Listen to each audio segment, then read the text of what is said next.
All right, this is a video of our sludge test. This was what we previously tested, a 500 milliliter sample. Out of the 500 milliliter sample, it looks like we've got about 425 or 430 milliliters of water, and the rest of it solids. And go ahead and take that one out, and let's see how it releases from the fabric. This is after about 5 minutes of drainage, and it's releasing pretty well.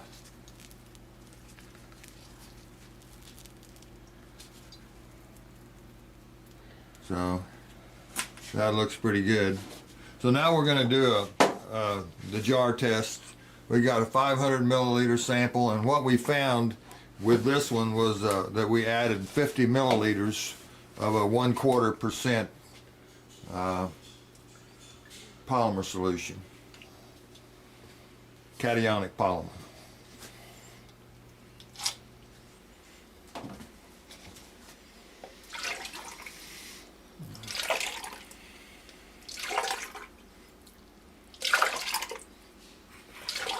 Let me zoom in on that.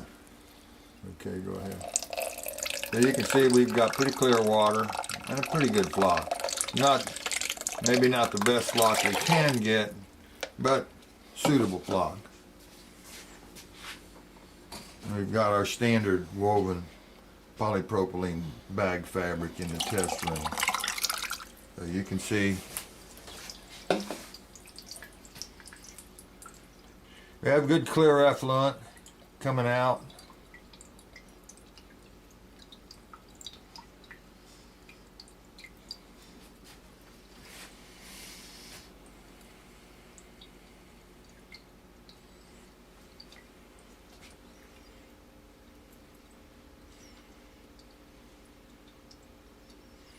There's not a lot of solids sticking to the plastic cylinder, so that tells us that we're getting we're getting pretty good release from this sludge.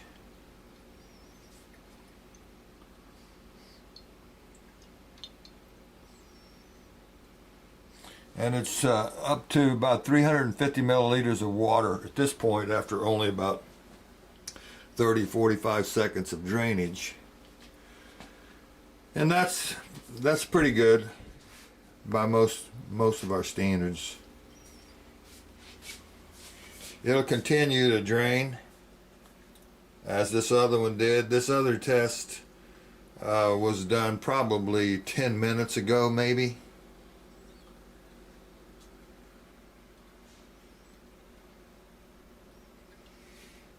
We should end up with pretty much the same results on this test as we did on the other. We actually have run about 3 jar tests so far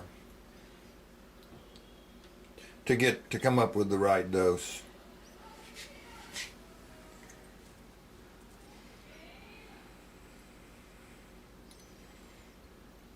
We are currently at about 375 milliliters of water, and it's still draining, although slow now. Now in a tower situation, you'd have more solids build up on top of that, and it would of course squeeze out more water. So your cake in the tower is going to be a little drier than the cake here in this jar test.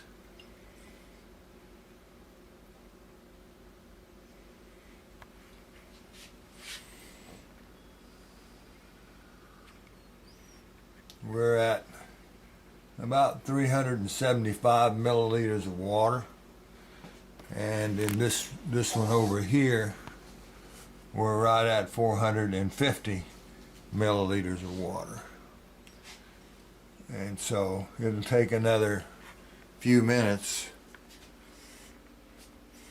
for this to get to the same point.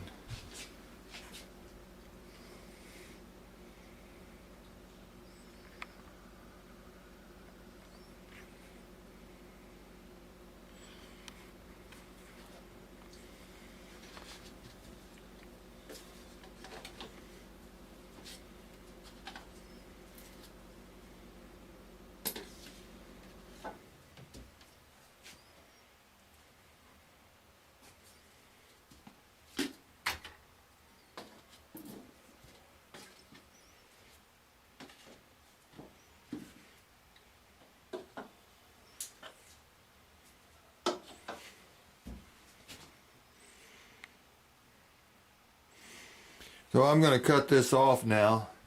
You can see we're up pretty close to, well, we're still about 375, 380.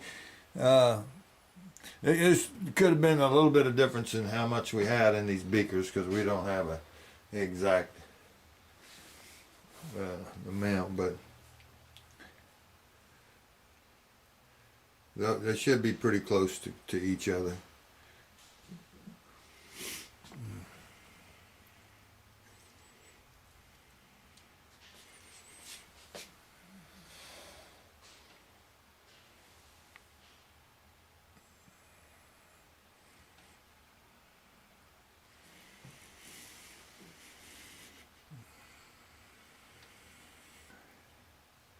It's possible there's some difference between the amount of solids in the jars as well. I don't know, but in general, we can say from this jar test that we're going to have somewhere in the neighborhood of 400 milliliters of water and 100 milliliters of solids out of a 500 milliliter sample, and we're using a 50 milliliter dose of a cationic high to mid-range cationic polymer solution, a 1/4% solution. So I'll put that down in some numbers to go along with these pictures and video that we send you. So I'm going to cut it off now.